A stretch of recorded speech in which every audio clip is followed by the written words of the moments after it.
आप क्या ये भी इशारा कर रहे हैं कि जो प्रधानमंत्री ने कहा था कि 2022 तक में किसानों की आय डबल कर नहीं हो पाया ना, नहीं हो पाया। पर प्रॉब्लम क्या है ना कि हम लोकतंत्र में नहीं, हम भीड़ तंत्र में। शाबाश। अगर हम आज प्रधानमंत्री से ये सवाल कर देते हैं कि आपने बड़ा उम्मीद से बोला था कि हमारे यहाँ 100 स्मार्ट सिटी होंगी, मेरा मुजफ्फरपुर, पटना, भागलपुर स्मार्ट सिटी होने वाला, नहीं हो पाया, गंगा साफ नहीं हो पाई, महंगाई कंट्रोल नहीं हो पाया, किसानों की इनकम डबल नहीं हो पाई, तो लोग ये नहीं पूछते कि आप जो पूछ रहे हैं वो गलत है। आप ये कहते क्यों पूछ रहे हो? तू समझा? हाँ। नहीं, तू समझा नहीं।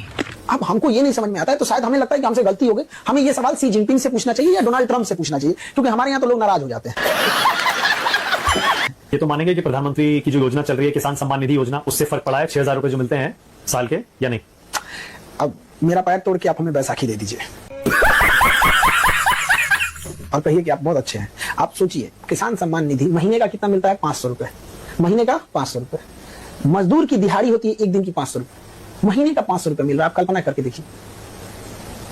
आप सोच सकते हैं पहले तो वो भी नहीं मिलता था, नहीं, उससे तो बेहतर है। हाँ, उससे बेहतर। आप एक बात बताइए, आप 500 रुपए किसानों को सम्मान निधि महीने का दीजिए और 1600 रुपए डीएपी कर दीजिए, तो बात तो बराबर ही आ जाता है। सही पकड़े हैं आप। उसको 500 की जगह उसका यूरिया सस्ता कर दीजिए, 1600 रुपए डीएपी खरीद के ला रहा है, आप उसको 400 रुपए डीएपी कर दीजिए, आपसे नहीं मांगेगा वो। प्रधानमंत्री इतने लोकप्रिय क्यों है फिर?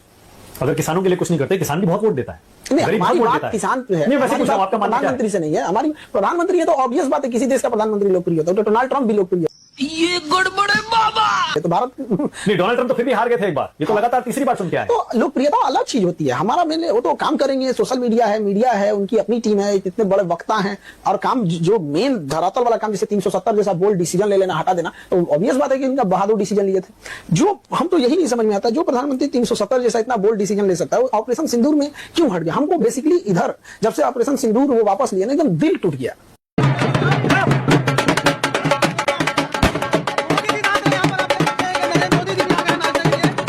मतलब नहीं होता है कि मतलब कोई छाती पे लात रख दिया, वहां पे क्या जरूरत थी इनको ऑपरेशन? हमको व्यक्तिगत रूप से हम बता रहे हैं, हमको सबसे ज्यादा आहत हैं पूरे उनके 3 कार्यकाल में। हमको एक चीज से सबसे ज्यादा शिकायत है, तो ऑपरेशन सिंदूर में वो पीछे क्यों हटे? इंदिरा गांधी एक लेडीज थी ना, 7वां बेड़ा लेके अमेरिका परमाणु बम मारने आया था ना, और बोला भी था हम 7वां बेड़ा लेके आ गए, वो हटी थी। जबकि परमाणु बम लेके आ गई था, अमेरिका लेके आया था, और आज तो कोई ऐसा नहीं लेके आया। पाकिस्तान के पास तो आज अपना परमाणु बम है ना, तो हमारे पास नहीं है। इसका मतलब ये हुआ हम कभी नहीं लड़ सकते। अब हम क्या बोलेंगे? क्या कमी थी जो आप पीछे हट गए? और अगर वॉर हो जाती, न्यूक्लियर वॉर हो जाती, तो ऑब्वियस बात है, आप तो परमाणु हथियार रखे क्यों है? स्वाभिमान से साथ जिंदगी जीना है, स्वाभिमान खत्म होना, ऐसी जिंदगी को जूती पे रखते हैं लोग। शाबाश। जलवा है हमारा, नहीं चाहिए ऐसी जिंदगी। और बिहार में जो वोटर लिस्ट को लेकर हंगामा हो रहा है खान सर की, उस पर कोई राय है? अभी तो 2003 के बाद फिर से एक बार वो इंस्पेक्शन हो रहा है, डोर टू डोर इंस्पेक्शन। उसके बाद 2003 की लिस्ट में जो नाम थे वो सेफ हैं, उसके बाद जितने नाम जुड़े हैं उनको कोई ना कोई कागजात दिखाने पड़ेंगे, या तो अपने देने पड़ेंगे या पिता माता के देने पड़ेंगे। ज्यादातर लोगों के पास अपने कागजात हैं और वो दिखा भी देंगे, और जो नहीं रहेगा तो भाई अपना इलेक्शन कमीशन अपना एक बोर्ड गठित करेगा जहां वो दिखाएंगे। अमूमन देखिए क्या होता है ना कि जो तो कह रहे हैं एनआरसी, विपक्षी कह रहे हैं कि एनआरसी ला रहे हैं। देखिए एनआरसी में जिनके पास पैसा है, जिनके पास चतुर है, वो कैसे फर्जी बना लेंगे। आप इस चीज को समझिए। पीसेगा तो गरीब। बात तो सही है।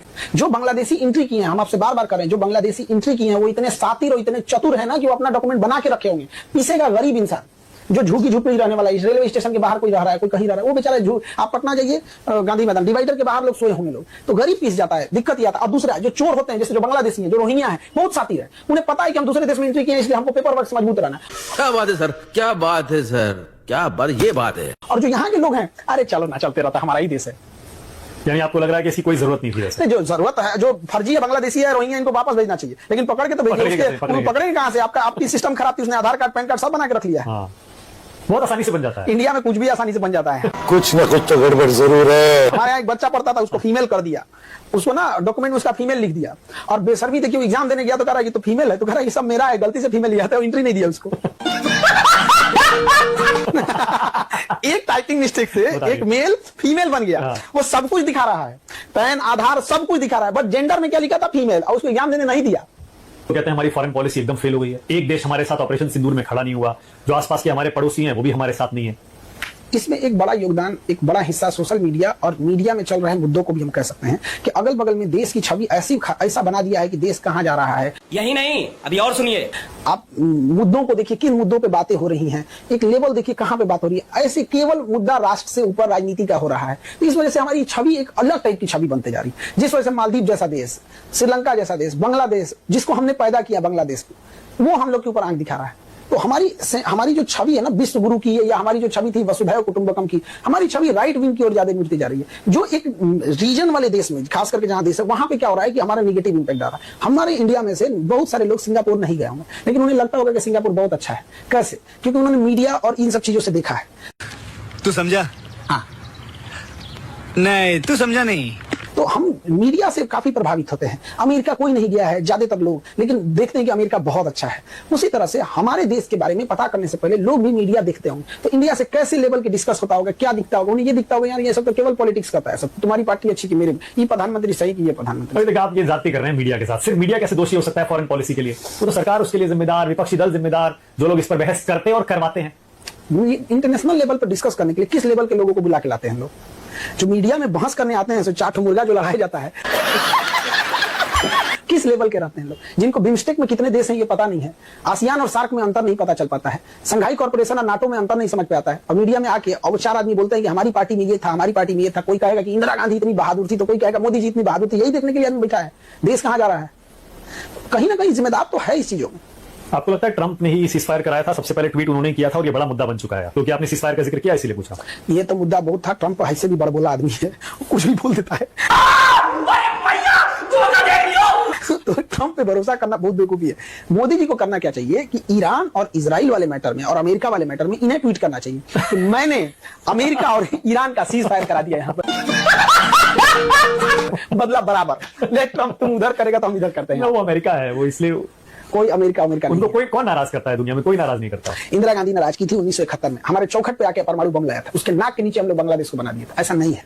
क्या इंदिरा गांधी वाली कांग्रेस पार्टी आज भी जिंदा है? साहब देखिए, इंदिरा गांधी की बात करें, आप कांग्रेस पार्टी को बीच में नहीं नहीं, लाइए। लेकिन विपक्ष का एक हिस्सा है, लोकतंत्र का हिस्सा। मैं आपसे इसलिए पूछा हूं, लोकतंत्र में सबसे इंपॉर्टेंट ये होता है कि विपक्ष कितना मजबूत है, और सबसे बड़ी विपक्षी पार्टी कांग्रेस पार्टी है। जलवा है हमारा। क्या आपको लगता है विपक्ष कमजोर इसीलिए हुआ है क्योंकि या तो वो सही मुद्दे नहीं उठा रहा है, या जनता की नब्ज नहीं पकड़ पा रहा है, और इसीलिए लगातार एक ही पार्टी, एक ही नेता जीतते जा रहे हैं?